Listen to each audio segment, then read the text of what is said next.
Recent UFC fight announcements. Recently, there's been a lot of UFC fight announcements. No huge, big fights that everyone's interested in, but still, some fights that I want to discuss, and I also want to get rid of them off of my plate. Otherwise, by the time a big fight is announced, I'm going to be stuck here with about 50 piles of crap, trying to wade through them to get to some interesting fights. So I'm going to make this video, mostly because I don't have any other content, I'll be honest with you guys. But I'm going to make this video, and I'm going to talk about all the recent fights that have been announced. Tim Means loses his opponent of Ramazan Emeev at UFC Rio Rancho and will now face Daniel Rodriguez.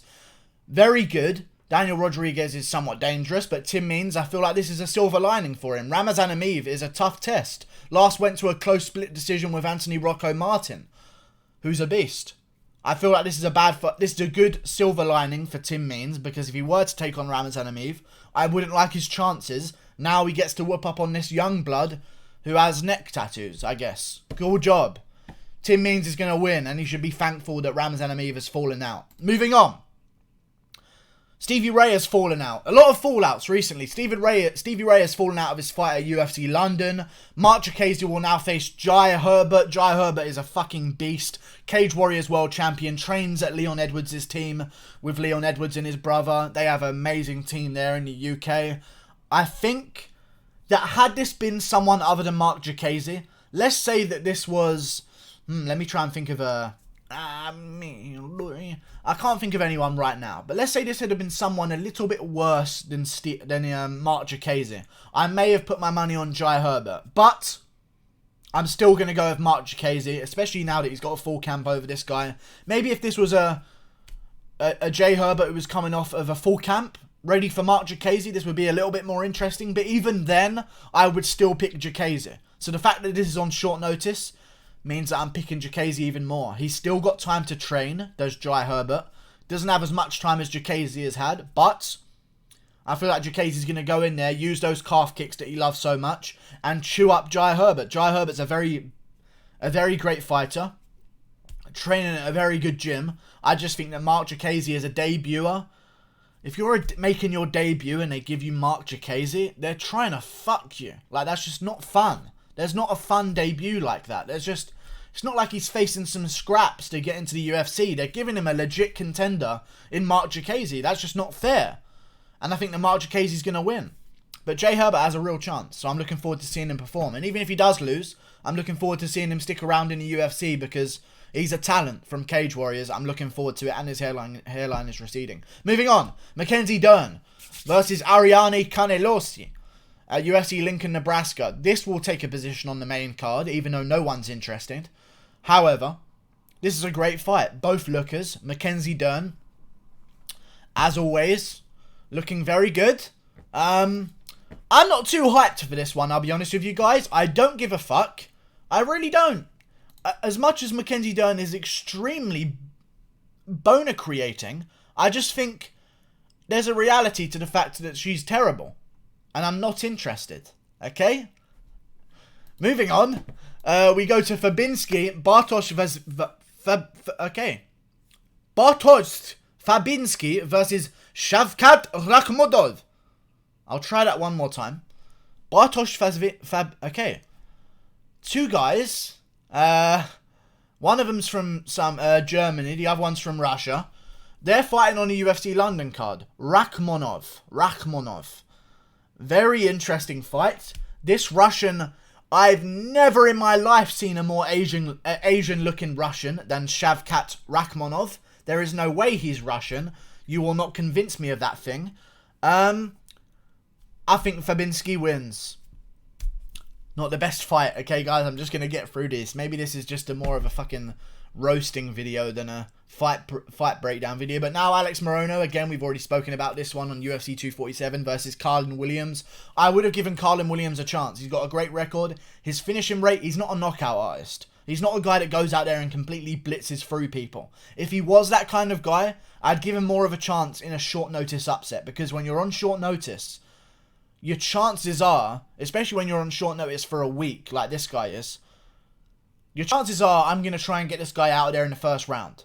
And if you don't have the finishing ability to do that, I don't think he's going to get it done. Alex Morono's a beast on a 3-fight win streak himself over big wins with Max Griffin. I think he's going to treat Carlin Williams a rude lesson. But good to have Carlin Williams in the UFC because as we know, if you fail your debut, you get one more chance. Good luck to whoever this guy is, Carlin Williams. Sure, he's a good fighter. Is he good enough to beat Alex Morono on a week's notice? No, he's not. But I look forward to seeing it. Maybe he does. Who knows? But I think that obviously Alex Morono gets the job done. Douglas Silva de Andrade versus Movsar Evloev added to UFC 248. Great fight to have on UFC 248. I pray to God this is somewhere good on the prelims rather than the early prelims. It's a great fight to have. Movsar Evloev, I believe, 2-0 in the UFC right now. Coming off a big win at UFC Singapore or UFC South Korea, one of those two. Douglas Silva de Andrade coming off a big win against Renan Barão in his last fight. It was a close fight, but he got the job done.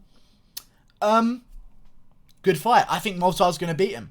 I really do. But Douglas Silva de Andrade is a dangerous man. And surprisingly, doesn't have great power. Like, he looks like he's an absolute monster of a person. But, yeah. I mean, I've never seen muscles like that. Like, I just haven't. They have this, you know the muscles that have the weird effect where they just tingle and ripple around just on their own? He has that disease. Not disease.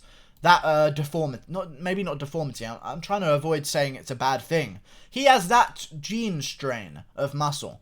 Movsar Evloev is just going to win. I like this guy, I think he's a beast. I think he's going to get the job done against Silva de Andrade, I really do. Looking forward to it. Movsar Evloev is a guy to look out for. If he wins this one, he'll be 3-0, remaining undefeated, I believe. Good fight for Movsar Evloev. I hope he gets the job done. Moving on.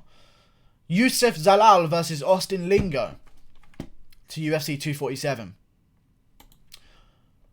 Gerald Meerschaert versus Deron Winn. Great fight for UFC 248. This one's probably going to be on the early prelims or the prelims. Gerald Meerschaert's a big name and a legit contender in the division. I thought that Meerschaert won his last fight against Eric Anders.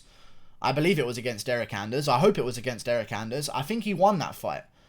However, Deron Winn, again, I spoke about this with Alil Latifi, which is going to come out after this video. You're not a middleweight, man. You're not. It's not like you're fucking Hulk. You're a fat guy. Like, it's just, that's all it is. I like that he wants to follow in DC's footsteps and be the smaller guy that out-wrestles people. You can't out-wrestle Darren Stewart. You're not going to do it to Gerald Meerschaert, in my opinion, who is a better grappler than Darren Stewart. I don't see Deron Winn winning this fight. I really don't. What an ironic surname, because he can't get one of them since he's joined the UFC.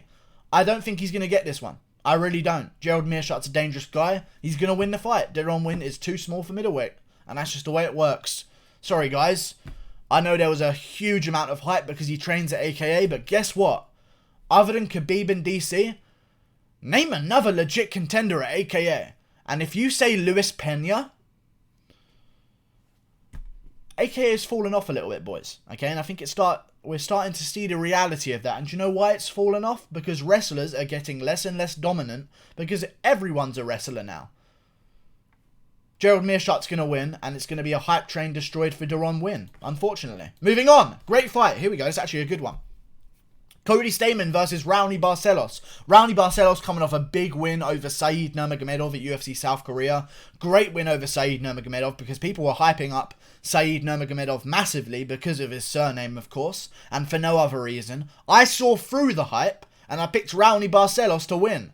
He's a beast. He's also a guy, if you might remember that sick combo that he KO'd Kurt Holobar with a one punch, then an uppercut, and then he shoveled the uppercut again. It was a beautiful combo to get the finish.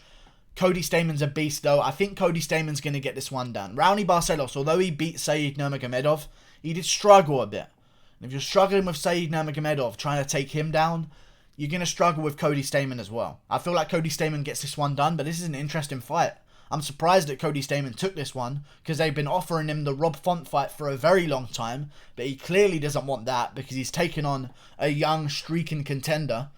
I'm looking forward to it. I think Cody Stamann's got this one in the bag, however. It's a tough fight, real tough fight. Raoni Barcelos is a beast. Looking forward to it, though. I feel like Cody Stamann's gained a bit of fans since his fight with Song Yudong. I don't know how he gained fans from a draw, but I think it was just the controversy around it has led to him becoming a little bit more popular. So yeah, Cody Stamann gets a little bit more popularity. Hopefully he can beat Raoni Barcelos. Moving on. Christos Giagos versus Alan Patrick. Again, cool. I think Christos Giagos is going to win. These are kind of gimme fights, but I wanted to get through some of them. I'm going to refresh the page in case there's any that I've missed. No? Good. Those are some great fights. I'm glad that we're starting to fill up some of these cards because we need to fill up some of these cards. I just want a few more big fights to be announced. I mean, we haven't had a fight announced since 2 days ago. So, what's going on? You know, what is going on? Cannonier still doesn't have an opponent. What's going on? Let's figure some stuff out, UFC. You know, we've got UFC 249, which is no state for a UFC 249 card. We need more on the main card of that. Fix your shit, UFC. Okay? Like and subscribe. Thank you for watching. Click that button there. And goodbye.